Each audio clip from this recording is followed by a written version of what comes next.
So welcome friends, I am Inderpreet Singh, all in the rank 5 in CDS IMA welcomes you to my YouTube channel। इस video में हम solve करेंगे एफकेट के math के जो questions हैं, मतलब PYQs, मेमोरी बेस्ड PYQs। इससे क्या है, आपको एक आइडिया मिलेगा कि किस टाइप के क्वेश्चंस लास्ट टाइम पूछे गए थे और आपको किस लाइंस में अपने मतलब किस चैप्टर को अच्छे से सॉल्व करना है, कौन सा क्वेश्चन नहीं आ रहा है, किस क्वेश्चन से किस लेवल ऑफ डिफ़िकल्टी का मतलब किस डिफ़िकल्टी लेवल का क्वेश्चन पूछा गया था, वो सब देखेंगे।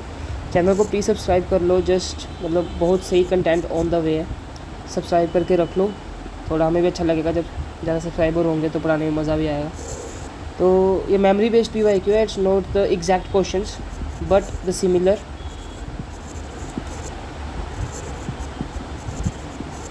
ठीक है, so without wasting any time let's move to the first question.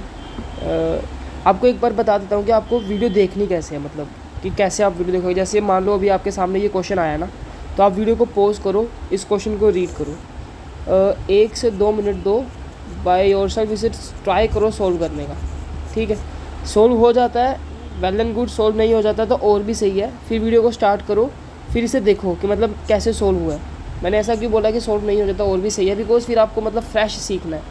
Fresh सीखना आसान रहता है, पर जब थोड़ा थोड़ा आता हो और फिर पूरा सीखना हो ना, उससे थोड़ी दिक्कत होती है।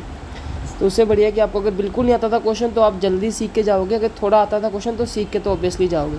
तो वीडियो को पॉज करो, एक बार खुद ट्राई दो क्वेश्चन को, एंड अगर नहीं होता है तो फिर देखते हैं कि कैसे सॉल्व होगा। अभी रीड करते हैं इस क्वेश्चन को। इस क्वेश्चन में क्वेश्चन हमें कहना चाह रहा है कि विच फ्रैक्शन, इनमें से कौन सी fraction bears the same ratio to 1/27 as 3/11 does to this. उन्होंने पूछा है कौन सी रेशो, मान लो A/B रेशो, जो रेशो बनाएगी इसके साथ वही रेशो ये बना रही है इसके साथ। सबसे पहले इनकी रेशो निकाल लेते हैं। 3/11 डिवाइडेड बाय 5/9, ये सबसे ऊपर चला जाएगा, ये यहाँ पे मल्टीप्लाई हो जाएगा, तो ये आ गया 27/55। ठीक है, हमसे उन्होंने कहा है कि इन दोनों की भी सेम रेशो होगी। ये A/B हमने अज्यूम किया है, तो A/B को जब 1/27 से डिवाइड करेंगे तो रेशो यही आनी चाहिए जो इनकी आई है। इनकी क्या रेशो आई है, 27/55। तो यहाँ पे 27 सबसे ऊपर चला जाएगा, ये यहाँ पे चला जाएगा, ये तो 1 ही है तो दिक्कत नहीं आएगी। 27A/B is equals to 27/55। तो यहाँ से हमारा A/B आ गया 1/55। तो ये हमारा फाइनल आंसर है 1/55। ये ठीक है, तो होपफुली समझ आया होगा। नहीं समझ आया तो आप कमेंट डाउन कर सकते हो इसका सॉल्यूशन। फिर शॉर्ट, अगर कोई भी क्वेश्चन आपको समझ नहीं आएगा, किसी बच्चे को समझ नहीं आएगा तो आप डाल सकते हो। अगर ज़्यादा बच्चों को नहीं समझ आएगा, उस क्वेश्चन पे लाइक आएंगे तो मैं उस क्वेश्चन की एक शॉर्ट बना दूंगा, तो फिर आपको अच्छे से समझा देंगे उसकी। ठीक है, आगे चलते हैं। इसमें क्या कह रहा है कि मोहित और रोहित ने एक एक each throws a dice once, एक एक बार एक एक डाइस को थ्रो किया है। What is the probability that sum of the numbers appearing on the top of the two dice is 3 और 5? 3 का सम है या 5 का सम है? 3 का सम कब कब आता है, जब 1 आए और 2 आए, या 2 आए या 1 आए, इसके अलावा कहीं नहीं आ सकता है ना। 5 का कहाँ कहाँ आ सकता है, 1 आए या 4 आए, या 4 आए या 1 आए, उसके बाद 2 आए या 3 आए, या 3 आए या 2 आए, इसके अलावा कहीं नहीं आ सकता। और हमें पता है total number of outcomes, total number of outcomes जब हम 2 डाइस को थ्रो करते हैं ना, तो कितना हो जाता है, 6 × 6 36। टोटल नंबर ऑफ आउटकम्स 36 होते हैं।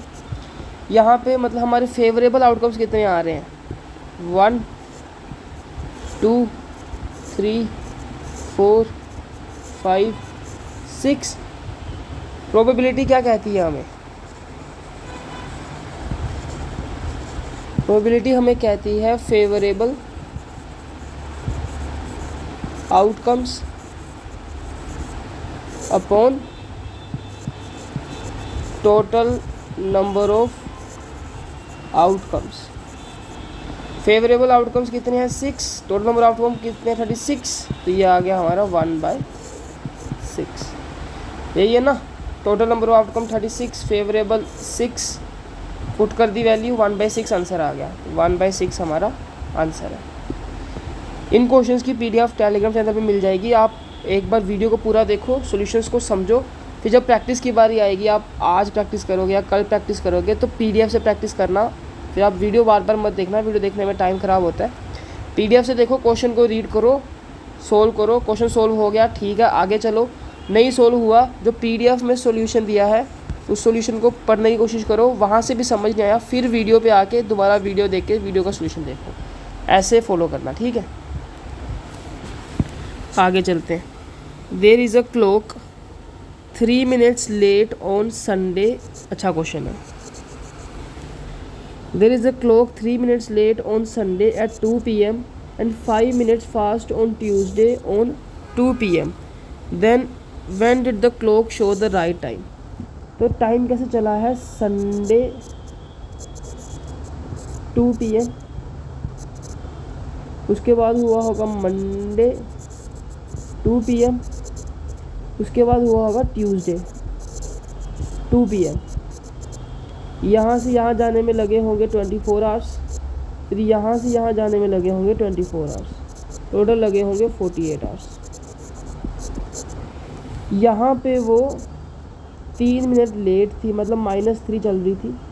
यहाँ पे वो 5 मिनट फास्ट थी, मतलब 5 मिनट आगे चल रही थी।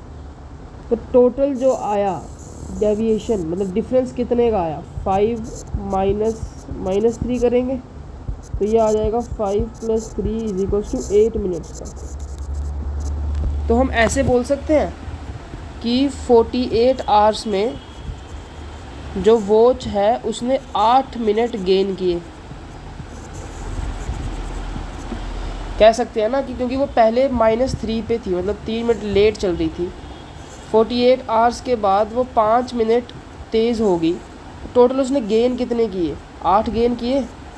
8 गेन करेगी तभी तो ओवरऑल 5 गेन आएगा, क्योंकि 8 में से 3 निकालेंगे तो 5 आएगा। दोनों तरीक़ों से समझा दिया, ठीक है।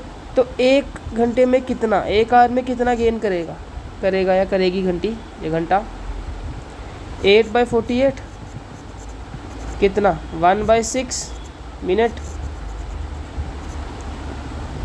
इसे उल्टा लिख सकते हैं कि 1/6 मिनट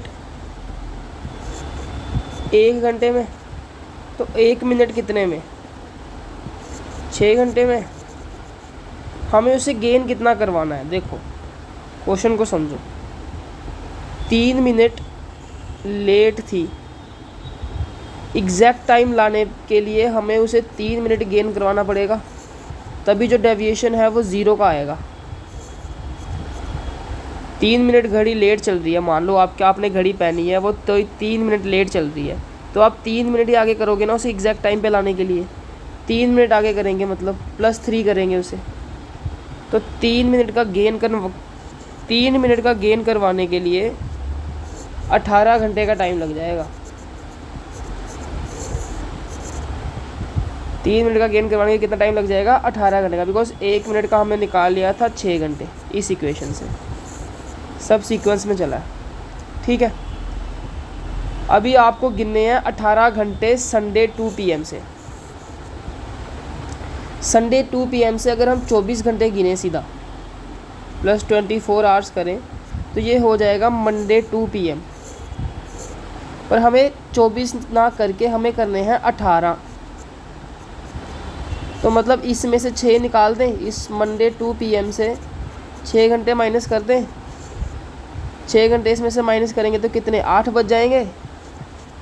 गिनो एक बार, 8 9 10 11 12 1 2, कितने का, 1 2 3 4 5 6 घंटे कराएंगे तो 8 बजेंगे ना। तो मंडे 8 इतने बजे हमारी क्लॉक जो है करेक्ट टाइम दिखा देगी। सही है, आगे समझ, अच्छा क्वेश्चन था ये। आगे चलते हैं। अब ये मिक्सचर एंड एलिगेशन, थोड़ा कलर का वेरिएशन अच्छा लगेगा पढ़ाने में भी पढ़ने में भी, ठीक है। इन्होंने पूछा है किस रेशो में शुगर को मिक्स किया जाए एक शुगर की क्वांटिटी 45 पर केजी, क्या हो गया ये, 45 पर केजी है, ठीक है। जो एक शुगर की जो कॉस्ट है वो 45 पर केजी है, उसे मिक्स किया है दूसरी शुगर से जिसकी कॉस्ट 52 पर केजी है, जिसको मिक्सचर को हमने बेच दिया। देखो सेलिंग है, ये सेलिंग प्राइस है, ये मिक्सचर को हमने बेच दिया 55.2 पे, there is a profit of 15%। देखो मिक्सचर एंड एलिगेशन जो मेथड है ना, अभी हम सीखेंगे, इसमें दोनों क्वांटिटीज जो हैं सेम टाइप की होनी चाहिए। ये हमें दिया है कॉस्ट प्राइस, ये हमें दिया है कॉस्ट प्राइस, ये हमें दिया है सेलिंग प्राइस। तो इसका हम पहले बनाएंगे कॉस्ट प्राइस। वो कैसे बनाएंगे, अभी एक चीज़ यहाँ पे सीखो, मैंने इसका जो शीट है वो अपने टेलीग्राम चैनल पे डाल दी है, आप उसे ज़रूर पढ़ लें, ठीक है, लिख के रख ले, आपको बहुत ज़्यादा हेल्प होगी। मान लेते हैं 1 जो है वो है 100%, ठीक है। हर बार हर क्वेश्चन पे ये चीज़ अच्छे से एक्सप्लेन नहीं होगी, इसी बार हो रही है, तो इसे ध्यान से सुनना। तो फिर 1/2 कितना होगा, 100/2 मतलब 50%। 1/3 कितना होगा, 100/3 मतलब 33 1/3%। 1/4 कितना होगा, 100/4 मतलब 25%। 1/5 कितना होगा, मतलब 100/5 इज इक्वल टू 20%। अब यहाँ से आगे बनाना सीखो। 1/3 अगर 33 1/3% है तो 2/3 कितना होगा, इसको 2 से मल्टीप्लाई कर देंगे। 1/3 को 2 से मल्टीप्लाई किया तो 2/3 आ गया। परसेंटेज निकालने के लिए इसे भी तो 2 से मल्टीप्लाई कर देंगे, तो ये आ जाएगा 66 2/3%। वैसे ही यहाँ पे देखो 1/4 है, 3/4 का निकालना है, इसको 3 से मल्टीप्लाई किया तो इसको भी तो 3 से कर देंगे। 25 3 × 25 करेंगे ना, कितना आ जाएगा, 75%। ऐसे 5 का आप निकाल सकते हो, 2/5 का कितना हो जाएगा, 2/5 40%। 3/5 कितना हो जाएगा, 60%। 4/5 कितना हो जाएगा, 80%। फिर 5/5 is equals to 1 is equals to 100%, जो हमने सपोज किया। अभी ऐसा क्यों किया याद हमने, मान लो क्वेश्चन कहता है there is a number increased by 33 1/3% and value becomes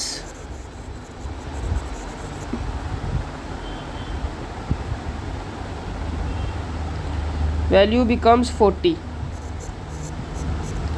Find the original number.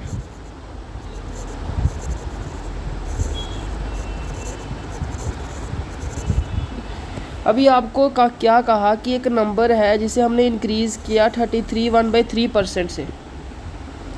33 1/3% की रेशो क्या है, 1/3। तो जो नीचे वाली हमारी वैल्यू होगी वो होगी हमारी ओरिजिनल, ऊपर जो हमें दिया होगा वो होगा हमारा चेंज प्लस भी हो सकता है माइनस भी हो सकता है, ठीक है। ओरिजिनल कितनी है, 3, और इंक्रीज़ हुआ है तो मतलब 3 पे 1 का इंक्रीज़, तो वैल्यू कितनी बन गई, 4। 3 पे 3 ओरिजिनल था, 3 पे 1 का चेंज कैसे है, प्लस, बिकॉज इंक्रीज़ का मतलब क्या है, प्लस। इंक्रीज़ का मतलब होता है बढ़ाना, तो 3 पे 1 बढ़ा दिया, कितना हो गया, 4 की वैल्यू हमें दी है 40। ये दिया ना कि वैल्यू बिकम्स 40, बढ़ाने के बाद वैल्यू कितनी हो जाती है, 40। तो ओरिजिनल नंबर कितना होगा, 30। ये देखो ना, 4 की वैल्यू 40 है, 1 की वैल्यू 10 होगी, 3 की वैल्यू कितनी होगी, 30। आ गया आंसर। कोई एक्स लेने का, कोई सपोज करने की कुछ ज़रूरत नहीं पड़ी, फ्रैक्शन से आंसर आ गया। इसलिए हमें ये जो चार्ट है ना पूरा, ये पूरा 11 तक याद करना है फॉर एफ कैट। और सी डी एस की बात करूँ तो 16 तक याद कर सकते हो। फ़िलहाल मैंने एफ कैट के रिस्पेक्टिव शेयर कर दिया है, जब सी डी एस का अर्थमेटिक शुरू होगा तो उसके लिए भी शेयर कर देंगे। ठीक है, अभी इसने कहा है कि इतने रुपए का मिटा देते हैं इसे, थोड़ा इसमें थोड़ा पतला करते हैं, थोड़ा ज़्यादा रफ चल रहा है, इसे लेके चलते हैं 25 पे। हाँ ठीक है, इसने बोला कि 55.25 पे बेच दिया है, प्रॉफिट हुआ है 15%। अब 15% की बनाओ फ्रैक्शन, कितनी आ गई 3/20। ठीक है, 20 क्या है हमारा ओरिजिनल, ये क्या है हमारा चेंज, प्रॉफिट हुआ है मतलब प्लस हुआ है। 20 की आइटम को हमने 23 में बेच दिया, ये हमारा कॉस्ट प्राइस, ये हमारा सेलिंग प्राइस। ठीक है, सेलिंग प्राइस की वैल्यू हमें दे रखी है 55.2। अभी देखो 23 की वैल्यू है 552 डिवाइडेड बाय 10, एक की वैल्यू आ गई 552 डिवाइडेड बाय 10 इंटू 23। हमें चाहिए 20 की वैल्यू, 20 की वैल्यू आ गई 552 divided by 2 into 23 multiply by 20। 0 से 0 गया, 23 2 ज़ा 46, 46 से कितना आ जाएगा यहाँ पे 9, 23 4 ज़ा, तो हमारे पास कितनी कॉस्ट प्राइस आ गया हमारा 48। ये कितना आ गया हमारा 48। देखा, कंपैरिजन किया, 23 को इससे कंपैरिजन किया, ये हमें गिवन था। फिर 1 की वैल्यू निकाल ली, हमें चाहिए 20 की वैल्यू, 20 की वैल्यू निकाल रही हो आगे 48, मतलब हमारा कॉस्ट प्राइस है 48। अभी मिक्सचर एलिगेशन देखो, बहुत आसान है। एक क्वांटिटी पेन चेंज, एक क्वांटिटी 45 की है, एक क्वांटिटी 52 की है, जो हमने मिक्सचर बनाया वो 48 का बना। अभी तीनों कॉस्ट प्राइस है, ये भी कॉस्ट प्राइस, ये भी कॉस्ट प्राइस, ये भी कॉस्ट प्राइस, तो मिक्सचर एलिगेशन लग सकता है। कॉस्ट प्राइस और सेलिंग प्राइस एक अलग अलग क्वांटिटी पे नहीं लग सकता।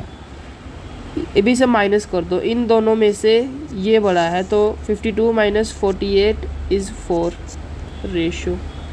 इन दोनों में से ये बड़ा है तो 45, नहीं सॉरी ये बड़ा है, क्या कर रहा है इंद्रप्रीत सिंह, क्या कर रहा है, ये बड़ा है, तो 48 माइनस 45 कितना आ गया 3, 4:3 हमारा answer.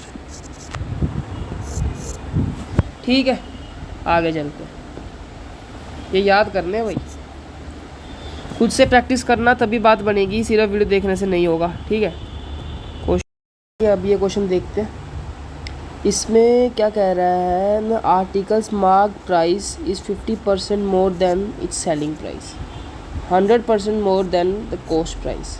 If the selling price is increase by 20%, then the difference between the profits earned in both transaction is ₹2000.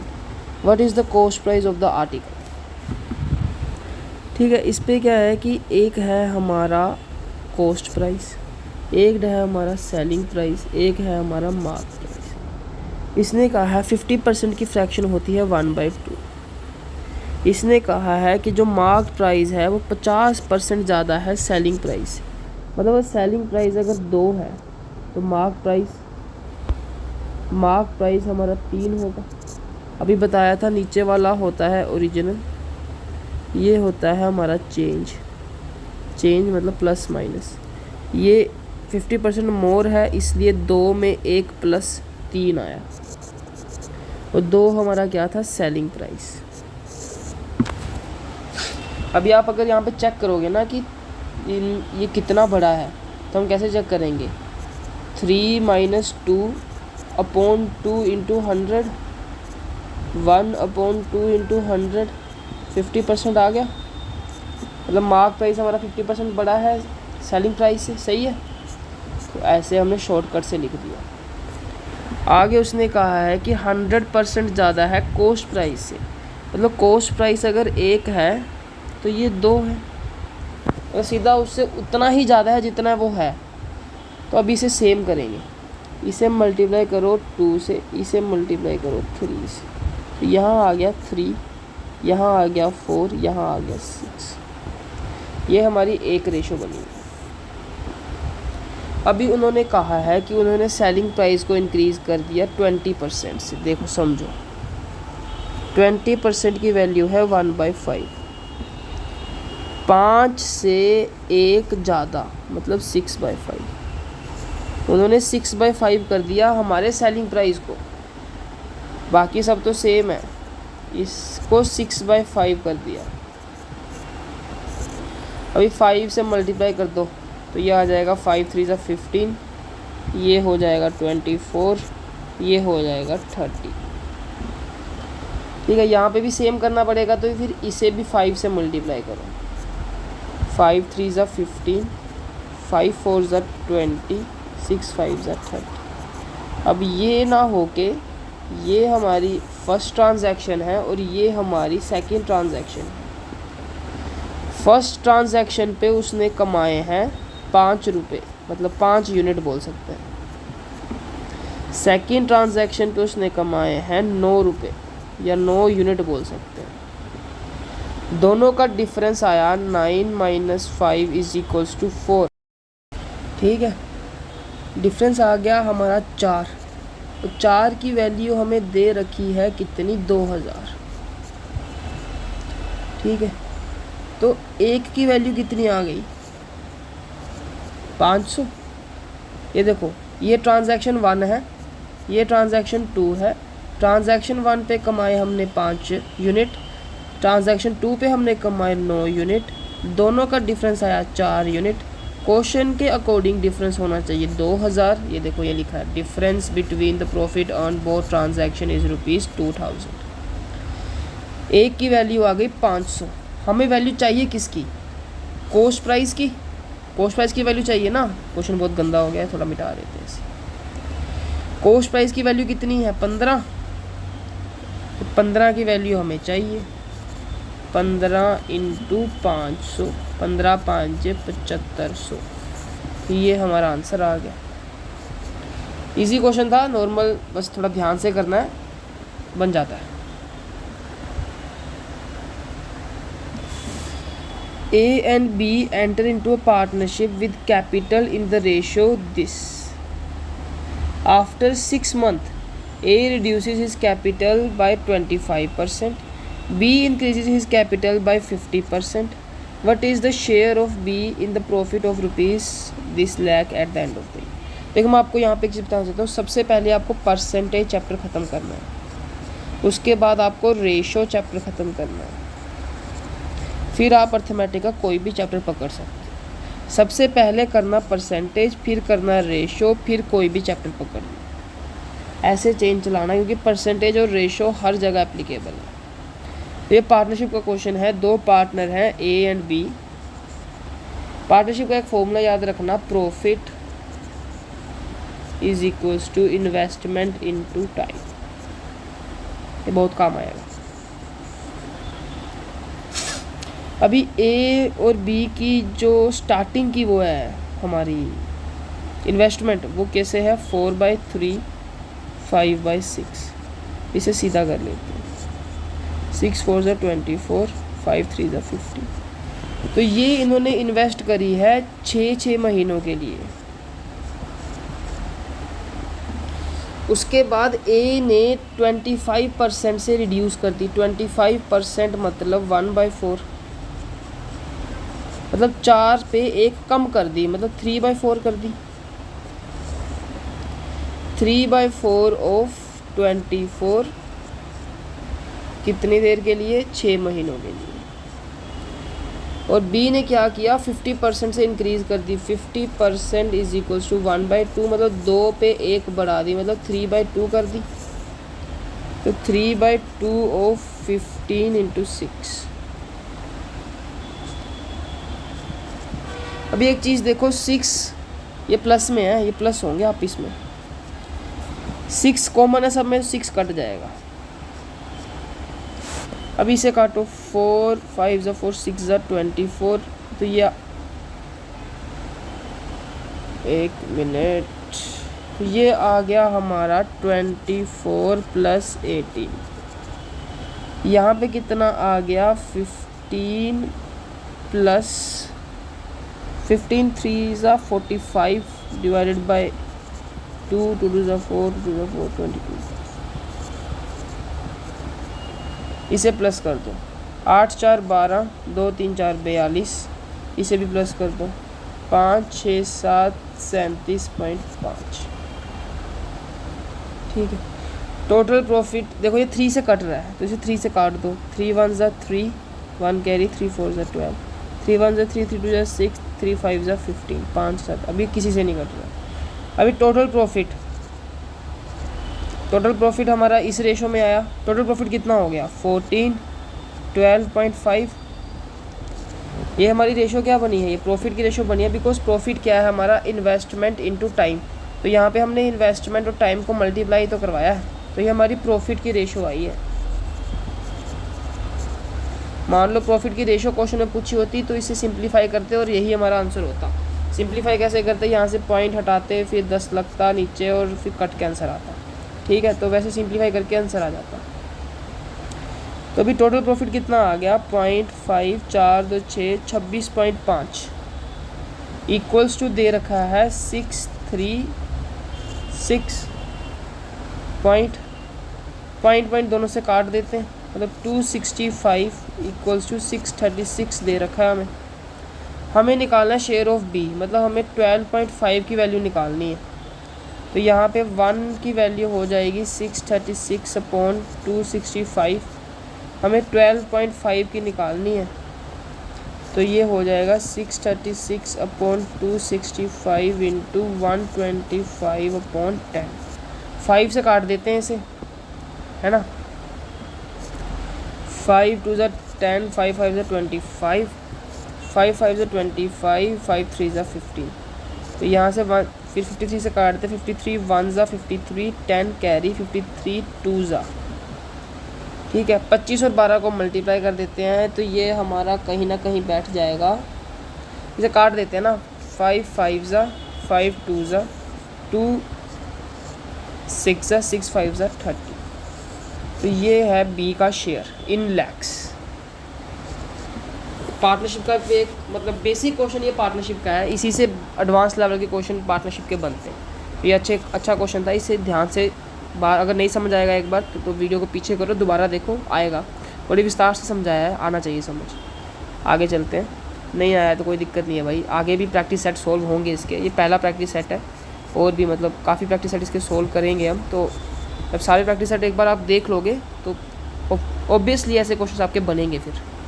पर यह है कि पेन पेपर लेके बैठना और अपना हाथ जरूर चलाना, हाथ से क्वेश्चन सोल्व करोगे तभी समझ आने शुरू होंगे, अनलेस एंड अनटिल नहीं आएंगे समझ। अभी इसके 2 मेथड है, मैं शॉर्टेस्ट मेथड ऐसी फ्रैक्शंस का बता देता हूँ आपको। अभी यहाँ पे मान लो इनकी जगह यहाँ 20 की जगह यहाँ पे 21 दिया होता, 15 की जगह यहाँ पे 17 दिया होता, और 10 की जगह यहाँ पे 13 दिया होता, तो ये मेथड नहीं लगता, फिर हम फॉर्मूला लगाते। तो ये वाला फॉर्मूला वाला मेथड किसी और वीडियो में देखेंगे, फिर ऐसे वीडियो लेंथी हो जाएगी बहुत।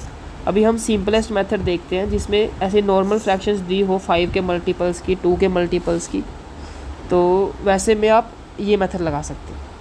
तो इसमें क्या है, पहला डिस्काउंट है 20% का। 20% मतलब 1/5, मतलब 5 की चीज़ को 4 में बेच दिया, मतलब 5 तो हमारा ओरिजिनल था और ये चेंज है। चेंज कितना हुआ, डिस्काउंट मतलब क्या होता है, माइनस ही तो करते हैं डिस्काउंट पे, तो 5 में से 1 माइनस कर देंगे, 4 पे बेच देंगे। 15% की फ्रैक्शन बनेगी 3/20, मतलब 20 की चीज़ को हमने 17 में बेच दिया। क्यों, क्योंकि 20 तो हमारा ओरिजिनल है, डिस्काउंट लगा 3 का 20 पे, 20 माइनस 3 करेंगे तो 17 पे तो बेचेंगे।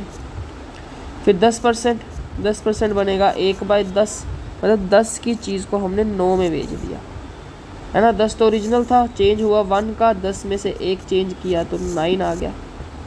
अभी इसे मल्टीप्लाई कर दो सबको, 5 to the 10, ये 1000 आ जाएगा।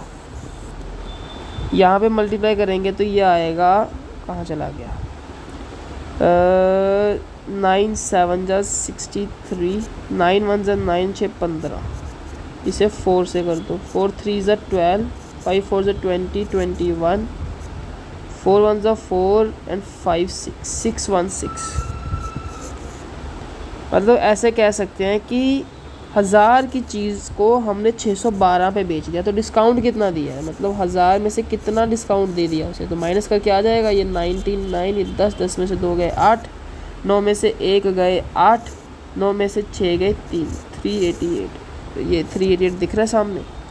भी परसेंटेज करेंगे, जैसे मतलब 368 का डिस्काउंट दिया है 1000 पे, परसेंटेज के लिए मल्टीप्लाई बाय 100, ये 2 से 2 कट गया तो 38.8% आ गया। फॉर्मूला वाला जो मेथड है वो आगे किसी पार्ट में जब आएगा प्रैक्टिस सेट में तो देखेंगे उसे। अभी ये देखो यहाँ पे क्या करेंगे, इसका तो सीधा सीधा दिख रहा है 11 का क्यूब होता है 1331, तो सीधा 11 लिख देंगे। अभी ये देखो यहाँ पे ये पावर 4 है, तो इसे विस्तार पूर्वक सोल्व करना पड़ेगा। 4096, सबसे पहले तो मेरे को यहाँ से 16 निकाल लेना चाहिए, बिकॉज 2 की पावर 4 कितना होता है 16, और 16 यहाँ का मल्टीपल लग भी रहा है, तो 16 2 32, 8 आएगा, 16 5 90 80, 16 5 80, 9 आएगा, 16 छक्के 96।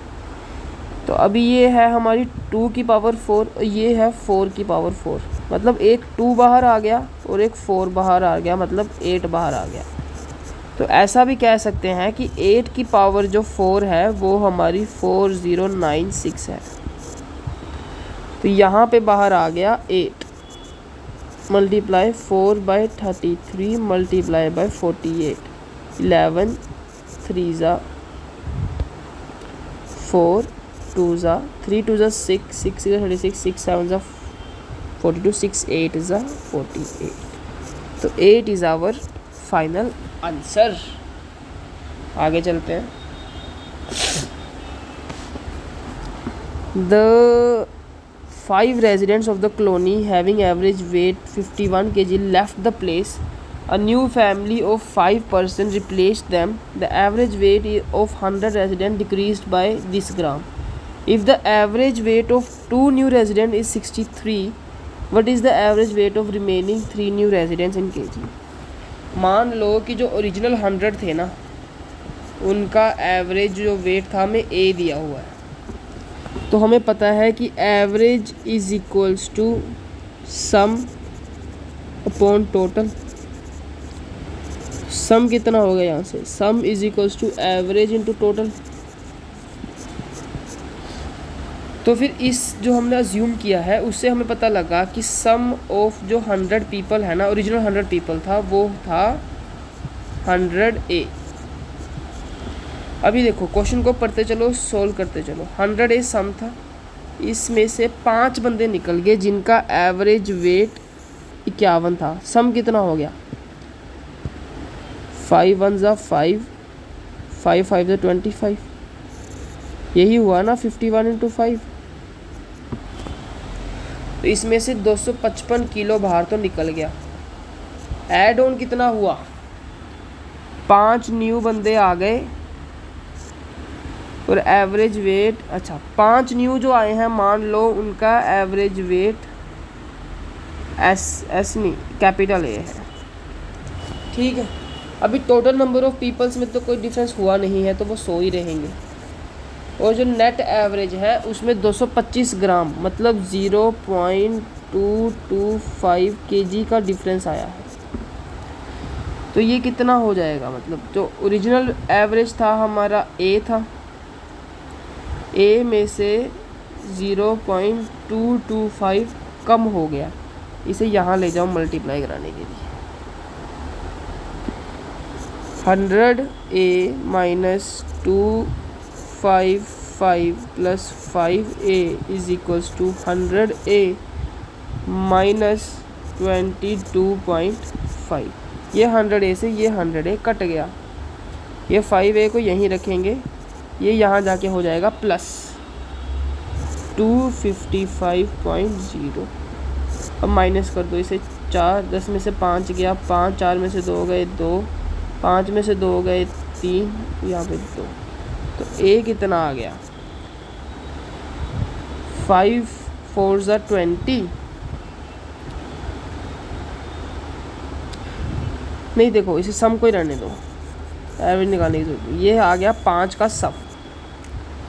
अभी 2 का सम कितना है, 2 का एवरेज 63 है, तो 2 का सम हो जाएगा 126।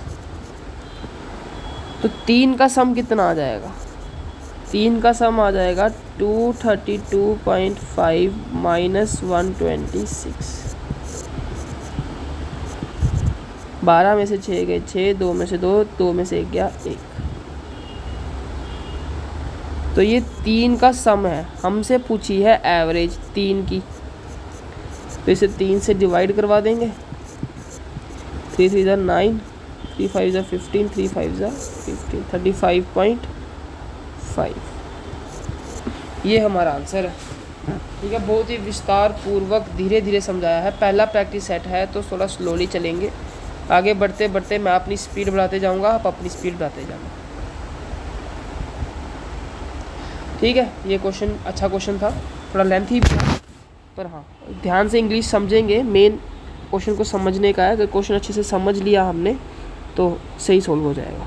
ठीक है, पहले बस एक चीज़ अज्यूम करी हमने कि जो 100 पीपल है उनका एवरेज A होगा, देन उनका सम 100A हो गया। ये 5 लोग छोड़ के चले गए थे, उनका सम है। ये 5 लोग आ गए, ये उनका सम है। यहाँ पे 5A ना मान के आप S भी मान सकते हो कि S सम ऑफ 5। ठीक है, फिर यहाँ से सॉल्व करके हमने सम ऑफ 5 पीपल जो न्यू आए थे उनका सम ढूंढ लिया हमने, सम ढूंढ लिया। और 2 का सम हमें दिया हुआ है 126, उनका सम माइनस कर दिया तो 3 का सम आ गया। 3 का सम आ गया तो 3 की एवरेज बाय डिवाइडिंग 3, हमारे पास 3 की एवरेज आ गई। आगे चलते हैं। The current population of a town is this. It has been growing at the rate of 10% compounded every year for the past few years.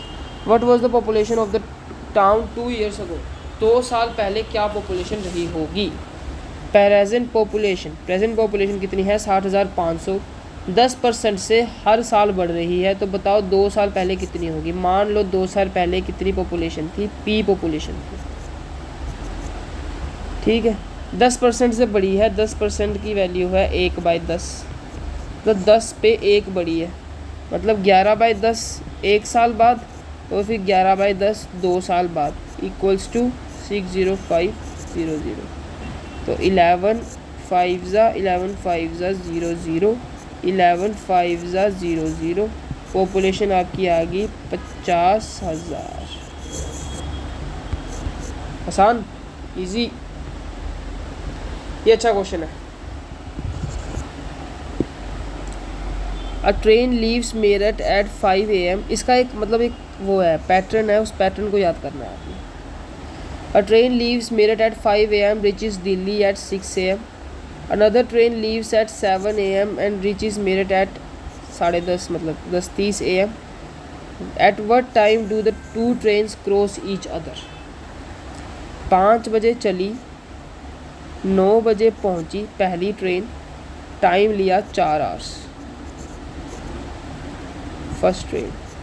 Second train 7 बजे चली, 10:30 बजे पहुंची, टाइम लिया 3.5, मतलब 7/2 आवर्स। अभी देखो एल्गोरिथम समझते जाओ। ये पहला स्टेप था टाइम निकालना, सेकंड स्टेप है इनका एलसीएम आ जाएगा 28। ये है सेकंड स्टेप, और ये है हमारा डिस्टेंस। ठीक है, अभी डिस्टेंस आ गया, टाइम है, स्पीड निकल जाएगी। स्पीड ऑफ 1 कितनी आ गई 7 किलोमीटर पर आवर, और स्पीड ऑफ 2 कितनी आ गई, ये कैसे आई है 28 डिवाइडेड बाय 4, और ये आ गई 4 to the 8। 8 kilometre per hour. ये कैसे आई है? 28 डिवाइडेड बाई 7/2, ये 2 ऊपर चला जाएगा। ठीक है, ये हमारा तीसरा स्टेप है। अभी जो ट्रेन 1 है वो 1 घंटे में 7 किलोमीटर चल रही है। मतलब ये 5 बजे चली, 6 बजे होंगे, फिर 7 बजे होंगे जब ये ट्रेन चलनी शुरू हुई। मतलब 2 घंटे तो ट्रेन 1 हमारी चल चुकी थी। तो 1 घंटे में अगर 1 आवर में ट्रेन 1 7 किलोमीटर ट्रैवल कर रही है, ये देखो 7 किलोमीटर पर आवर, 2 आवर में ट्रेन 1 14 किलोमीटर ट्रैवल कर लेगी। अभी डिस्टेंस कितना बचा? ये हमारा है चौथा स्टेप। अभी नेट डिस्टेंस कितना बचा? टोटल डिस्टेंस 28 था, 28 में से 14 इसने कवर कर लिया, मतलब 28 - 14 = 14 किलोमीटर अब नेट डिस्टेंस बचा है। ये मान लो 5वां स्टेप था। अब ये डिस्टेंस इन्होंने मिलके कवर करना है। ठीक है, मिलके ये दोनों एक दूसरे के तरफ आ रहे हैं। ऐसा ही है ना, एक जा रही है leaves Meerut to reach Delhi, एक जा रही है leaves Delhi to reach Meerut. तो रिलेटिव स्पीड क्या हो जाएगी? प्लस, दोनों की स्पीड प्लस करके कितनी आएगी? 7 + 8। वेलोसिटी = डिस्टेंस कितना है? नेट डिस्टेंस 14, टाइम हमें निकालना है। 8 × 7 = 15 = 14/t। तो t की वैल्यू कितनी आ गई? t आ गई हमारी 14/15। तो मान सकते हो ये कुछ नियर बाय 1 आवर आएगी, नियर बाय 0.9 समथिंग आएगी, पर नियर बाय 1 आवर आएगी। मतलब 7 घंटे, 7 बजने के नियरली 1 आवर बाद ये दोनों एक दूसरे से मीट कर जाएंगे, मिल जाएंगे। 7 से नियरली 1 घंटे बाद, नियरली 1 घंटे बाद तो यही टाइम हो रहा है, मतलब 8 के बिल्कुल नियर बाय 7:56 इस टाइम पे वो मिल जाएंगे। देखो हमारा आंसर भी आ गया और आपको एक फ्लोर चार्ट टाइप क्वेश्चन समझा दिया। ये क्वेश्चन बहुत अच्छे लेवल का है, ये मतलब ऐसे कह सकते हो आप, ये बैंकिंग एंड CGL वगैरह में आता है, पर इस टाइप का क्वेश्चन आप FCAT में डालना शुरू कर दिए तो ये इंपॉर्टेंट हो जाता है। अगर आपको बाकी बच्चों से अलग बनना है तो आपको ऐसे क्वेश्चन सही करने पड़ेंगे। आगे चलते हैं, ये क्वेश्चन आसान है। The area of the triangle, if it requires fencing at a cost of this per hectare, for total cost this। इस पे क्या करेंगे? टोटल कोस्ट डिवाइडेड बाय पर कोस्ट, मतलब 1 हेक्टेयर पे कितनी कॉस्ट थी। ठीक है, इस पे बस सिंपल है यार, ये बहुत ही ऐसे ही मान लो कि कैसे बताएं इसे, यही है सिंपल, मतलब ये इसका फॉर्मूला याद रख लो आप। ठीक है, या फिर ऐसे याद रखो, सोचो कि इसका जो एरिया है ना वो A था। ठीक है, A हेक्टेयर इसका एरिया है। तो अगर 1 हेक्टेयर के लिए 152 रुपीज़ हैं तो A हेक्टेयर के लिए कितने रुपीज़ होंगे? 152 × A, और यही हमारा टोटल कॉस्ट होगा। टोटल कॉस्ट हमें कितनी दी है? 90,000। तो हम क्या करेंगे? 152A को इक्वेट कर देंगे 90,000 है कि 900,000, मतलब 9 लाख। तो एरिया हमारा आ जाएगा 9 लाख डिवाइडेड बाय 152। फिर से आप डिवाइड कर लोगे तो आपका आंसर आ जाएगा। अब करते हैं, देखो 150 को अगर 6 से करते हैं ना तो 900 आ जाता है। गलती से 9000 निकल गया। ठीक है, 150 को 6 से करते हैं तो 900 आता है। तो हमें ये उससे बड़ा है तो मतलब 900 से ऊपर चले जाएगी वैल्यू। तो हमें मतलब 150 को 152 को 5 से मल्टीप्लाई करना है। 6 वाले ऑप्शन तो हो गए कैंसिल, 5 वाले ऑप्शन अभी भी एक्टिव है। तो इसे मल्टीप्लाई करो, 5 × 10, 5 × 25, 26, 5 × 5, 6, 7, 760। तो 900 में से 760 माइनस करेंगे तो कितना आएगा? 40, और 40 इसमें ऐड करेंगे 800, मतलब 140। तो यहाँ पे यही है। फिर मतलब एरिया कितना चल रहा है हमारा? 5, और फिर 1400। अब हम मतलब समवेयर अराउंड 9 जाएंगे, बिकॉज 152 को अगर 10 से मल्टीप्लाई करेंगे तो 1520 आ जाएगा। ये ज़्यादा हो गया, हमें इसे कम लेना है। मतलब हम 9 से करेंगे। 152 इंटू 9, 9 2 ज़ा 18, 9 5 ज़ा 45 एंड 46, 9 1 ज़ा 9, 9 4 13, 1368। अब 1400 में से आप 1368 माइनस करें तो 2 से होता है ये 70 और फिर 3 से हो जाएगा ये पूरा 1400, तो यहाँ पे बचेंगे 32। तो ये आपका आ जाएगा 152 को अगर 2 से करेंगे, 2 2 ज़ा 4, 5 2 ज़ा 10, 2 1 ज़ा 2 and 3, 304 and somewhere is this. तो ये आपका आ जाएगा 592 ये वाला ऑप्शन है। ठीक है, तो ये हमारा करेक्ट आंसर। नॉर्मल था, इसमें भी डिवाइड करना था बस दोनों को। जब आप ऐसे क्वेश्चन 2 3 4 5 क्वेश्चन सोल्व कर लोगे तो आपको पता लग जाएगा कि बस इसे और इसे डिवाइड करना है, हमारा एरिया निकल आएगा। आगे चलते हैं। ये क्वेश्चन भी आसान है। 80% ऑफ ए, मतलब 80% मतलब 4/5 of A is equals to 50% of B. 50% मतलब 1/2 ऑफ बी। सॉरी, इंसान है भाई, गलती हो जाती है। ऐसा मतलब कमेंट में मत लिख देना कि पाजी क्या छोटी छोटी गलतियाँ कर रहे हो, हम भी इंसान हैं। और क्या, पढ़ाते पढ़ाते ज़्यादा गलती हो जाती है। खुद से क्वेश्चन सोल्व करने में जल्दी जल्दी हो जाते हैं, किसी को समझाना हो तो गलती होने के चांसेस ज़्यादा रहते हैं। सही है, तो आगे चलते हैं। तो यहाँ से उसने हमसे पूछा है कि b is equals to x% of a, मतलब b कितने परसेंट है ये, तो मतलब b की यहाँ से वैल्यू निकाल लो। 4 2 ज़ा 8/5 ऑफ ए। ठीक है, अभी आपको बता रखा है मैंने 1/5 इज इक्वल्स टू 20% है, तो 8/5 कितना हो जाएगा, 8 इंटू 20% इज इक्वल्स टू 160%। देखा वो चार्ट कितना हेल्प कर रहा है आपको। अगर वो चार्ट याद है तो डायरेक्ट आंसर आएंगे आपके। आगे चलते हैं। That is the average of 17 multiples of 13, मतलब पहला मल्टीपल तो 13 ही होगा, सेकंड क्या हो रहा है, सेकंड मल्टीपल 26 होगा और 17वां मल्टीपल 17 इंटू 13 होगा। ठीक, हमें निकालनी है एवरेज। एवरेज होता है सम अपॉन टोटल। सम तो इसका जो AP वाला फॉर्मूला है ना सम का, लिख देता हूँ यहाँ पे। SN is equals to n/2 first term plus last term, वैसे निकलेगा। तो यहाँ पे पुट कर देते हैं 17 जो टोटल टर्म्स है। n की वैल्यू कितनी है टोटल टर्म, 17/2, फर्स्ट टर्म 13 है, लास्ट टर्म 17 इंटू 13 है। डिवाइड भी करेंगे 17 से, because total number of terms 17 है, तो 17 से 17 जाएगा कट। तो ये 13 यहाँ से कॉमन ले लेते हैं ऊपर से, बीच में बचेगा 1 + 17 डिवाइडेड बाई 2।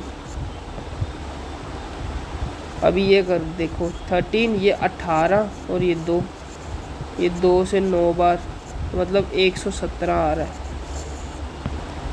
117। ठीक है, आसान।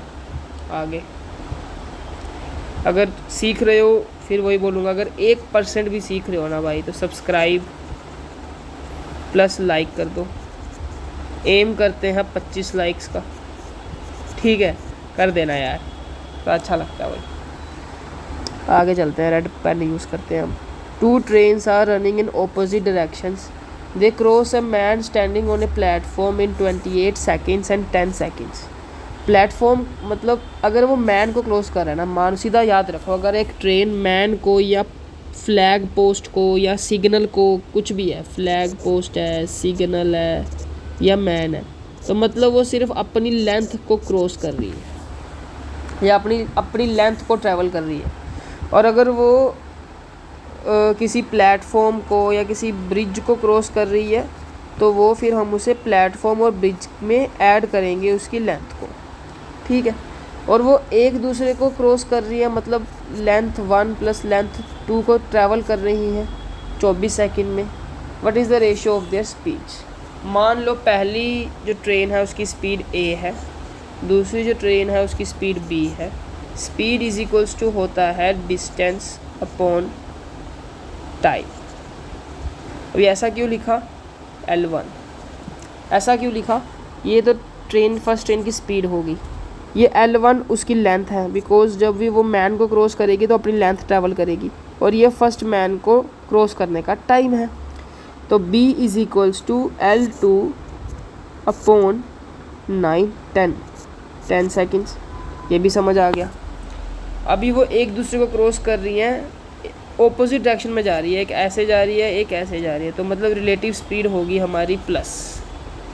ठीक है, तो A plus B is equals to L1 plus L2 upon 24।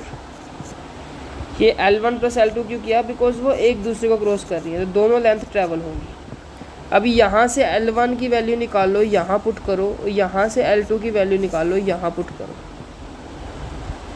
A plus B is equals to, यहाँ से L1 की वैल्यू आ गई 28A प्लस 10B अपॉन 24। ये यहाँ पे मल्टीप्लाई करवा दो।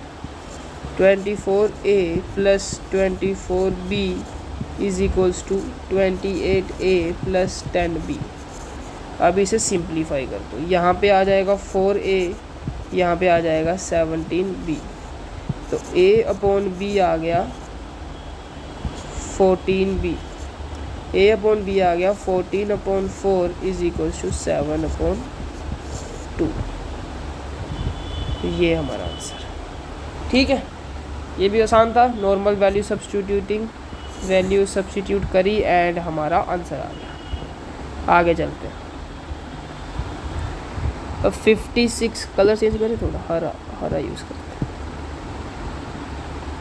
56 लीटर होए 56 liter mixture, the ratio of the milk and water is 9:5.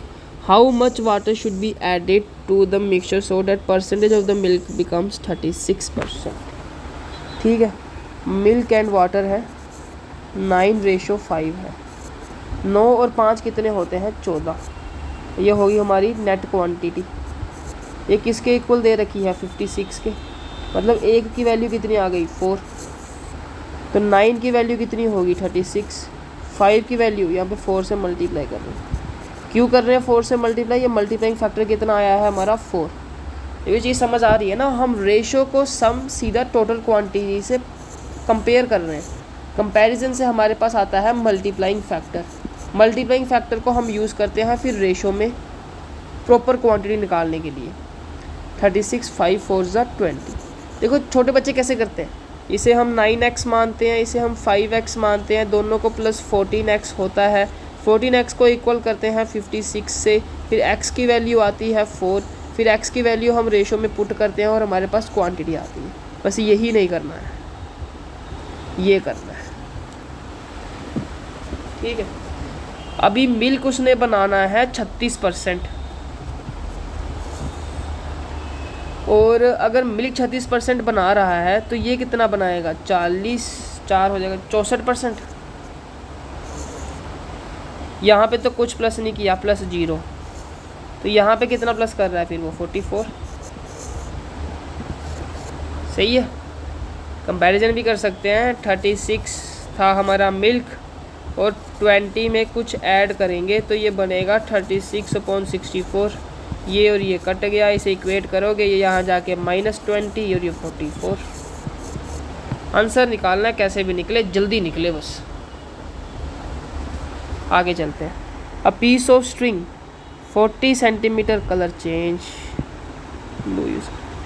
40 centimetre long is formed into a circle with ends of the string touching each other. What is the radius of the circle? तो इसमें हमें सीधा सीधा पता लग रहा है, हम circumference of the circle 2πr is equal to compare कर देंगे 40। मान लो एक स्ट्रिंग है 40 सेंटीमीटर की, इसका बना दिया सर्कल, तो इसकी जो ये हमने धागा यूज़ किया है इसके तरफ, चारों तरफ जो ये धागा यूज़ किया है ये वाला, तो ये इसकी लेंथ 40 ही तो होगी। और ये है क्या? सरकमफ्रेंस।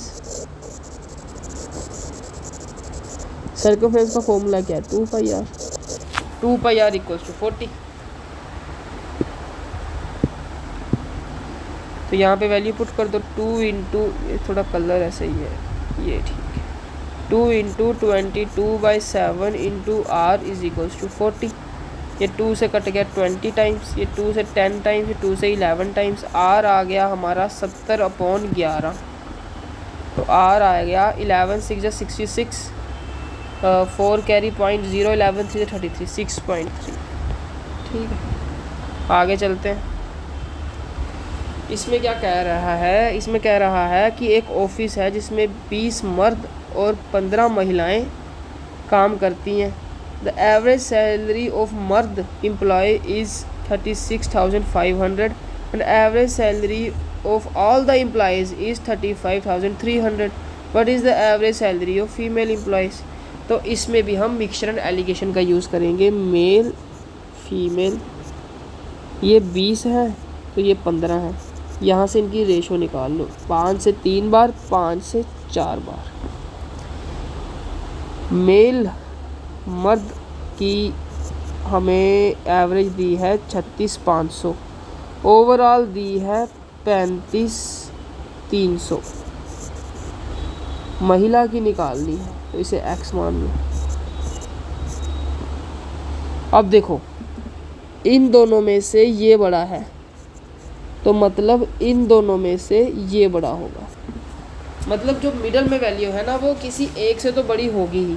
अभी इससे तो बड़ी होने से रही तो इसी से बड़ी होगी फिर। तो इससे अगर ये बड़ी है तो सब्ट्रैक्ट कैसे होगा, बड़ी वैल्यू को आगे रखेंगे और फिर इसे भी सब्ट्रैक्ट कर देंगे।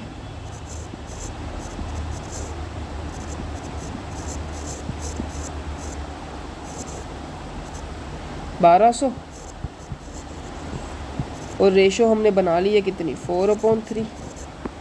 ये 3 से कितनी बार, 4 बार। यहाँ पे 1600,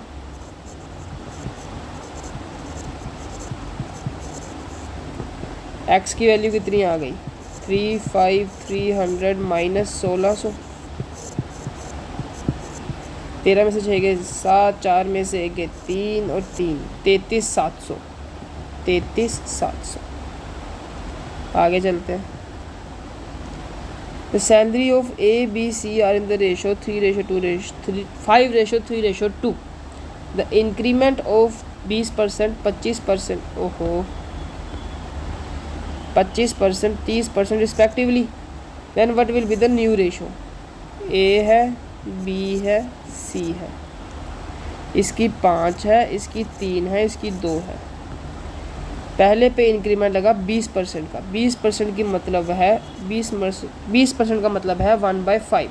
5 पे 1 ज़्यादा मतलब 6/5 ऑफ 5। इस पे लगा है 25%। 25% का मतलब है 1/4, 4 पे 1 ज़्यादा मतलब 5/4 ऑफ 3। इस पे लगा है 30%। 30% मतलब 3/10 मतलब 10 पे 3 ज़्यादा 13/10 ऑफ 2। तो अभी इसे सिंपलीफाई कर देते हैं। इससे पहले इसे तो काट दो, तो दोनों तरफ 20 से मल्टीप्लाई कर देते हैं। ठीक है, तो इधर 20 से मल्टीप्लाई करेंगे तो कितना आएगा 120। यहाँ पे 20 से मल्टीप्लाई करेंगे तो 25, 5 है 25, 25 3 ज़ा 75। फिर यहाँ से यहाँ पे भी 20 से मल्टीप्लाई करेंगे तो 2 2 ज़ा 4 एंड 4 13 ज़ा 52। ये हमारा आंसर है। 20 से क्यों मल्टीप्लाई किया, अगर किसी बच्चे को नहीं समझ आया तो उसके लिए बता देते हैं कि इन दोनों का एलसीएम 20 है, लीस्ट कॉमन मल्टीपल, इसलिए 20 से मल्टीप्लाई कराया ताकि रेशो हमारी सिंपलीफाई हो जाए। आगे चलते हैं। कितने क्वेश्चन है यार, थोड़े रह गए। Okay okay. A and B can do a piece of work in 25 days. A और बी मिल के 25 दिन में काम करते हैं। बी एंड सी 20 दिन में। ये एफकैट का फेवरेट क्वेश्चन है, डबल स्टार। बी एंड सी 20 दिन में, सी एंड ए करते हैं 10 दिन में। तो बताओ तीनों मिलके कितने दिन में कर देंगे। सबसे पहला काम है इनका एलसीएम। जो इनका एलसीएम आएगा वो हमारा होगा टोटल वर्क। तो इसका एलसीएम मेरे को कहीं कहीं 100 दिख रहा है। तो ये जो डिवाइड करके आएगी, 25 को डिवाइड करेंगे 100 से तो आएगा 4, 20 को डिवाइड करेंगे 100 से तो आएगा 5, 10 को डिवाइड करेंगे 100 से तो आएगा 10। ये आई है इनकी एफिशिएंसी। अभी एफिशिएंसी का कर दो सब। देखो यहाँ पे ए भी 2 बार है तो 2 बार ए आएगा, बी भी 2 बार है 2 बार बी आएगा, सी भी 2 बार है तो 2 बार सी आएगा। तो ये 2 मैं कॉमन ले रहा हूँ।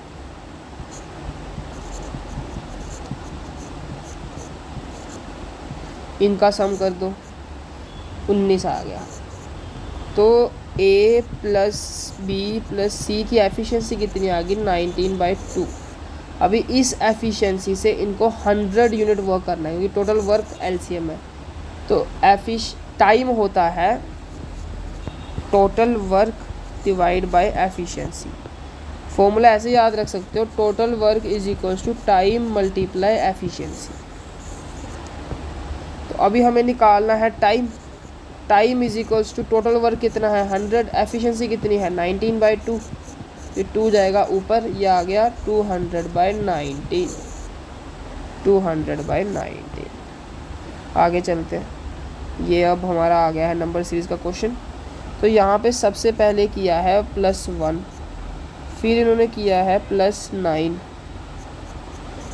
फिर इन्होंने किया है +25। तो यहाँ पे मैं समझ चुका हूँ ये 1 का स्क्वायर है, ये 3 का स्क्वायर है, ये 5 का स्क्वायर है। यहाँ पे इन्होंने प्लस किया है 49, 7 का स्क्वायर।